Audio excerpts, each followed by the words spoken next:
When I asked for story ideas, a bunch of you suggested mini lathe and mini lathe related projects. So we'll start with the review of this Excelsior mini lathe from Rockler. It's made out of a bunch of cast iron and it's got a half-horse induction motor. This may be a mini lathe, but it weighs 80-some pounds, so our next project's going to be building a cart for it so I don't have to keep carrying it around. And some of that weight comes from this cast iron headstock. The headstock is fixed in position and that's just fine on a mini lathe. They include a knockout rod and this 4-wing drive spur that fits into the number 2 Morse taper in the spindle. And they include a tough 3-inch drive plate you can use for bowl or platter type projects. The spindle has a very popular 1-inch by 8 threading. And the spindle runs in double ball bearings so it runs true through the whole speed range. And a nice touch is this chrome handwheel on the other end of the spindle. Speed changes are made by changing the belt position on these step pulleys. And there's something about this lathe that I think makes that process easier.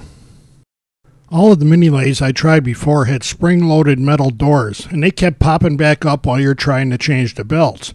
This lathe has plastic doors that come off altogether and stay out of the way, and I like that.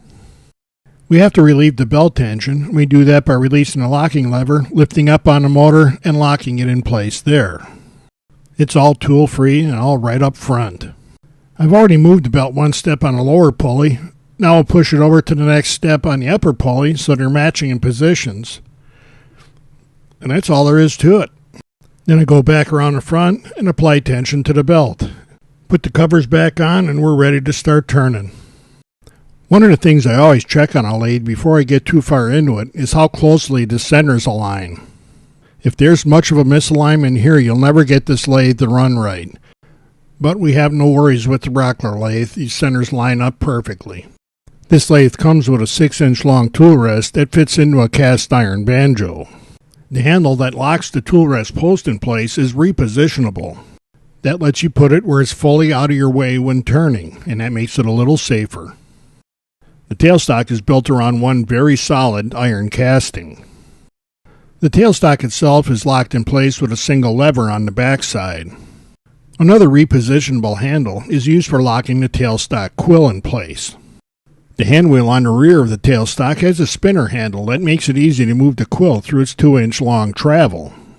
A ball bearing live center is supplied with the lathe, and that fits into the number 2 Morse taper in the tailstock quill. And this quill is self-extracting, in that when you back it up fully, it automatically pushes what's ever in the Morse taper free.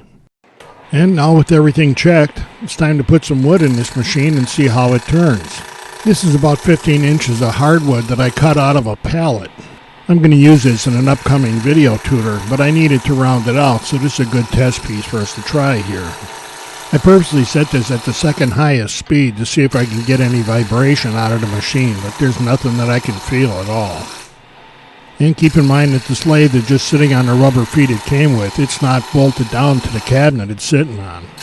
And I haven't added a bunch of weight or nothing. We just put the wood in it and started turning, and it's running nice and smooth.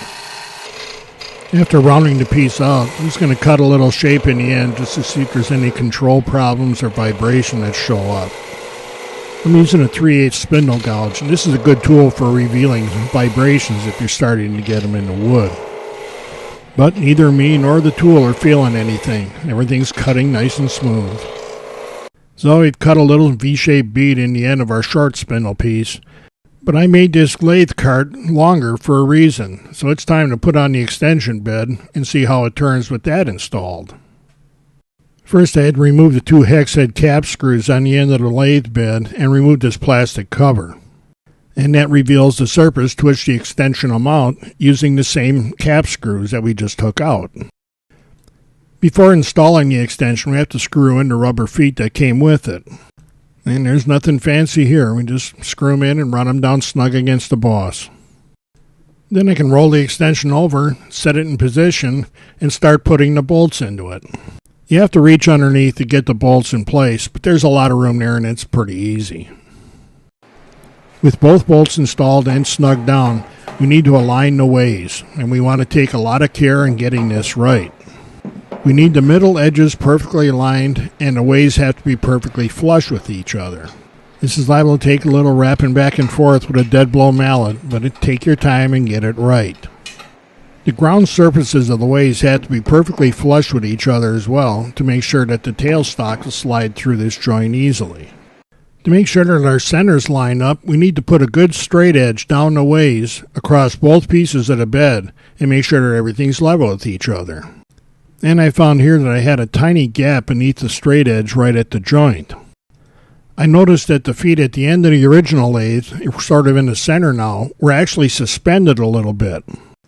So I turned both middle feet down to make sure that they were both carrying weight, and that gap underneath the middle of the straight edge went away.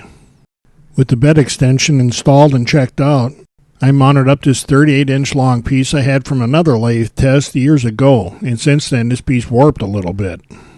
But that's alright, we need to see how the lathe works with a piece that's out of balance, because not much is going to be in balance when we first mount it up. Now here again, I'm spinning this piece pretty fast because I want to see how much of a vibration a lathe will pick up.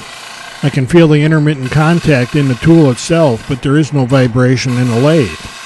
And as I get the section rounded, the tool feels nice and smooth. You can't feel any vibration in the lathe.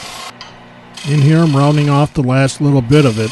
You can see that this piece was quite a bit out around, but it's coming right back in and everything's nice and smooth. And now with the piece generally rounded, we'll go to the 3/8 spindle gouge again. And this piece is still turning about 2200 RPM, so I wanted to see if the spindle gouge will pick up any vibrations. But even when I lean on it a little bit and take a deeper cut than I should, it cuts right through and everything stays nice and smooth. The wood isn't vibrating, so the tool stays nice and smooth on the surface. If you're just learning to turn, that kind of smoothness can be important to learning how to handle the tools.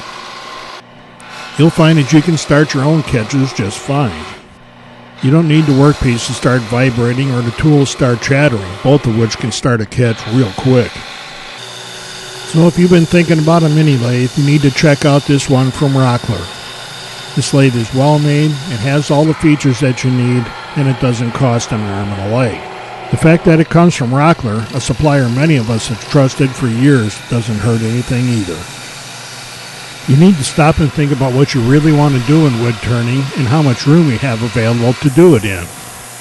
And we all have to be realistic about the budget we're willing to commit to turning.